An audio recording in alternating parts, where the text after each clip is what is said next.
மிருதகத்தகை இளமயிலே இந்த மிருதத்தை இப்படியெல்லாம் இசைக்க வேண்டும் என்று சென்ற பொழுது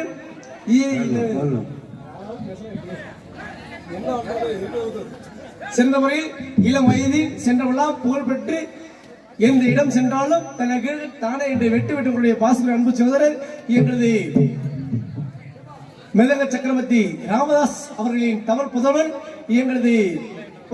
இளைய தளபதி இளைய சூப்பர் ஸ்டார் எங்களது பச்சையப்பன் அவர்கள் இவருடைய மிருதகம் தமிழ அண்ட் டோலக் இசைப்பார்.